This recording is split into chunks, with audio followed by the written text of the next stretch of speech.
الحمد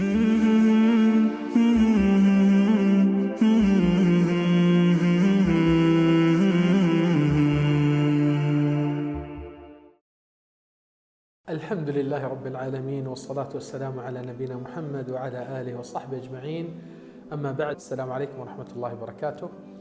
آپ کا استقبال ہے دین اور دنیا کے ریمائنڈر میں، اور آج ایک چھوٹا سا مفہوم اور خلاصہ کرنا ہے کہ آپ اور ہمارے زندگی میں جو اپنے رب سے رشتہ قائم ہے اس کو کس طریقے سے سمجھنا چاہیے۔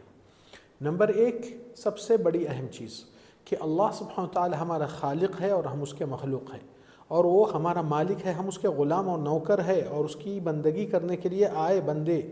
اور ایسا نہیں ہو سکتا ہے کہ اللہ سبحانہ وتعالی کچھ آرڈر پیش کرے قرآن میں یا نبی صلی اللہ علیہ وسلم کے ذریعے سنت میں، پھر آپ اپنے دل دماغ کو حساب کتاب کے لیے تول ناپ رکھے، یعنی کہ میرے کو سمجھ میں آ رہا، میرے کو نہیں سمجھ میں آ رہا۔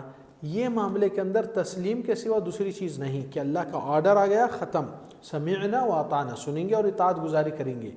اب وہ اس کا مقصد سمجھ میں آئے یا نہ سمجھ آئے، اب وہ چیز کے لیے حکمت الہی کیا ہے، اللہ پیش کرے یا نہ کرے، اتنے رکعت کیوں، اتنے نمازیں کیوں، اتنا طواف کیوں، یہ اللہ کی مرضی ہے، اللہ آرڈر دے دیا۔ تو ہمیشہ رشتہ اس طریقے سے ہونا چاہیے اللہ کے حق میں کہ اس کا حکم اور اس کی بندگی قائم کرنا، اور اس بندگی میں کسی غیر و غیروں کو شریک نہیں کرنا۔ جو بھی رشتہ ہوتا ہے، ایک رشتہ آسمان سے زمین تک آتا ہے، اور وہ حکم اللہ کا آرڈر، قرآن کا نزول اور احکام الہی، یہ آرڈر ہے اور اس کو امپلیمنٹ کرنا کمپلسری ہے۔ اللہ تعالیٰ جب کوئی حکم دیتا ہے نماز پڑھو فلان کرو، یہ چوائس نہیں ہے کہ میں چاہے تو جیسی میری مرضی یا میری منمانی۔ ایمان والے ہے تو سمعنا و اطعنا، اللہ کے حکم کو تسلیم کرتے، اور اس کے اندر اس کے سوا کوئی بحث یا اس میں کوئی دوسری چیزوں کو بہانے چھوڑنے کے نہیں کرتے ہیں، فوراً تسلیم کر کے عمل کرتے ہیں۔ پھر جو دوسرا رشتہ آپ کو زمین سے آسمان تک جو جاتا ہے، وہ نماز کی طرح، تو ہر عمل عبادت اپن پیش کرتے ہیں، نماز، روزہ، زکوٰۃ، جو کچھ کرتے ہیں اس میں کچھ نہ کچھ کمی پیشی ہوتی ہے، اور اللہ سے امید اور بھروسہ رکھتے ہوئے کہ اللہ ہم سے تو قبول کر لے، کیونکہ ہم کو معلوم ہے اس میں کچھ کمی پیشی، کچھ غلطیاں، کچھ بھول بھی ہو جاتی ہے۔ تو آپ سمجھنا چاہیے کہ اللہ تعالیٰ کے طرف سے جو کچھ بھی آتا ہے وہ شکر کرنے کے قابل ہے، کیونکہ اللہ کے نعمتیں ہم پر اور آپ پر بے شمار ہے، اور زمین سے جو آپ پیش کرتے ہیں عبادت، اس میں کمی پیشی ہوتی ہے، اس لیے آپ سلام پھیرنے کے بعد نماز سے کیا کہتے ہیں؟ استغفر اللہ، استغفر اللہ، استغفر اللہ۔ معافی انسان استغفار کب کرتا ہے؟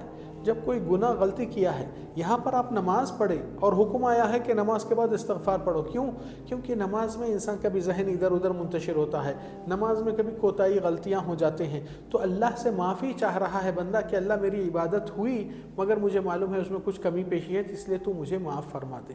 آج لوگ استغفار پڑھتے ہیں زبانی، مگر ان کو معلوم نہیں کیوں پڑھ رہے ہیں۔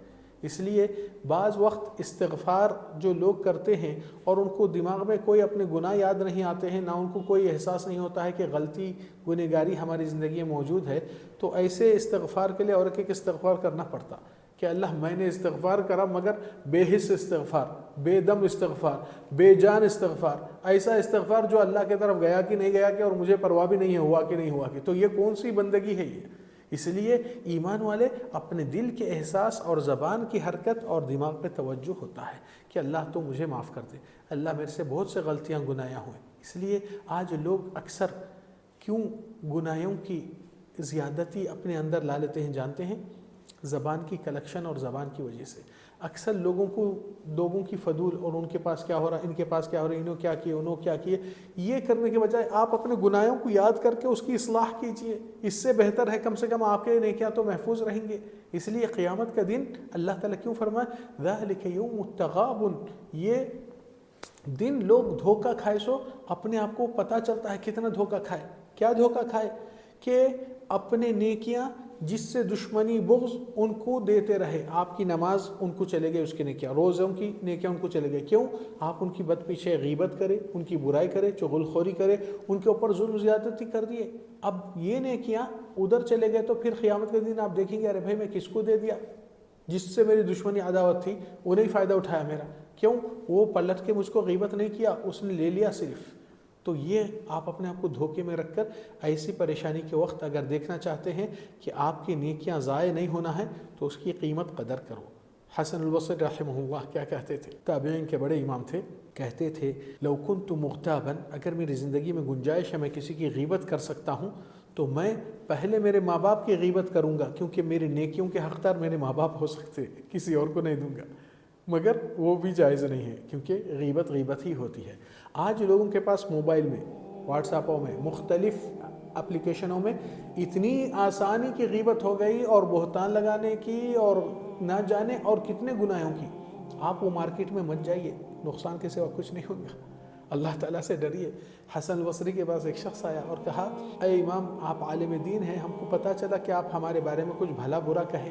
تو حسن البصری دیکھ کر بولے یا ھذا لم يعد قدرك الا ان نفرط في حسناتنا من اجلك، آپ کی ویلیو، آپ کی قدر اتنی بڑی عالی شان نہیں ہوئی کہ ہم اپنی نیکیوں کی لاپرواہی کریں آپ کی خاطر۔ کہنے کا مقصد کہ زندگی میں آپ کی نیکی آپ کی قیمتی چیز ہے۔ آپ اتنا نمازوں میں ٹھہر کے تہجد پڑھتے، قرآن پڑھتے، خیرات صدقات دیتے، بہت کچھ کرتے، پھر وہی محنت کا اجر صلہ کسی دوسروں کو فری میں کیوں دیتے؟ اس لیے نبی صلی اللہ علیہ وسلم کیوں فرمائے کہ رشتہ جو بندہ اللہ سے کرتا ہے، بندوں کے حقوق میں بھی پکڑ میں نہیں آنا چاہیے۔ کیوں؟ اللہ اور آپ کے بیچ میں جو معاملہ ہے اللہ معاف کر سکتا ہے آپ کو اگر آپ معافی مانگیں گے، یا اللہ کا کرم احسان ہے کہ اللہ اپنے طرف سے بھی درگزری فرما دیتا ہے۔ مگر جب بندوں کے حق میں پکڑے جائیں گے یہ لوگ معاف نہیں کریں گے جب تک ان کا حق نہیں لیا، اور بلکہ اس سے زیادہ بھی مطالبہ کریں گے۔ تو کہنے کا مقصد یہاں آپ کا اور ہمارا رشتہ اللہ کے ساتھ اس طریقے سے ہونا ہے کہ ہم اس کے بندے ہیں اور وہ ہم کو آرڈر دیا ہے۔ یہ آرڈر میں صرف اللہ کی عبادت کا معاملہ نہیں بلکہ بندوں کے حقوق کے بھی معاملات ہیں۔ آج کتنے لوگ کئی وارثوں کا حق چھین کر بیٹھے ہیں، وارثوں کا حق چھیننے کے بعد رشتوں میں تعلقات کو کٹ کر لیے تاکہ بھائیاں بہن آ کے نہیں پوچھنا، ان کے اولاد کے اولاد دشمنی ایک دوسرے کے سے لے لیے، پھر کتنے لوگ کئی لوگوں کے زمینہ حرام سے لے کر غصب کر کے وہی زمین پر بعض مسجدیں بھی بنا رہے، نعوذ باللہ۔ یہ کون سی نیکی ہے بھائی؟ اللہ سے ڈرو، جس کا حق اس کو ادا کرو۔ مرنے سے پہلے یہ چیز اگر آپ کر لیں گے تو آپ بچیں گے، نہیں تو شہید بھی انسان اللہ کی راہ میں جو شہید ہوتا ہے میدان جنگ میں، اس کے لیے بھی سب چیز کی معافی ہے سوائے قرض۔ نبی صلی اللہ علیہ وسلم فرمائے جبریل مجھے اس بات کی جتا کر کہے کہ قرض اس کو بھی معاف نہیں ہے جب تک کہ اس کا حق والا معاف نہیں کرے گا۔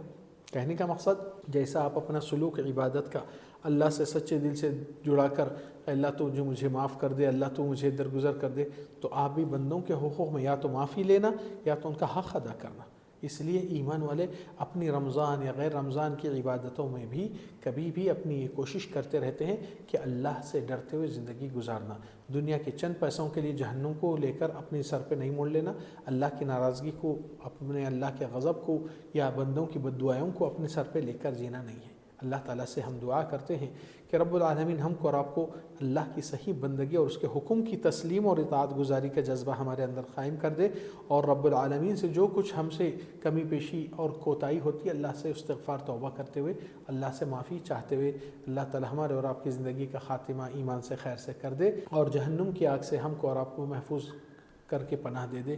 رب العالمین ہمارے زندگی میں جو کوئی اللہ کے ساتھ کے عبادتوں میں کمی پیشی ہوئی، اللہ تو ہم کو معاف کر کے صحیح صراط مستقیم پر استقامت عطا فرما دے۔ وصلی اللہ وسلم وبارک علی نبینا محمد وعلی آلہ وصحبہ اجمعین۔ السلام علیکم ورحمۃ اللہ وبرکاتہ۔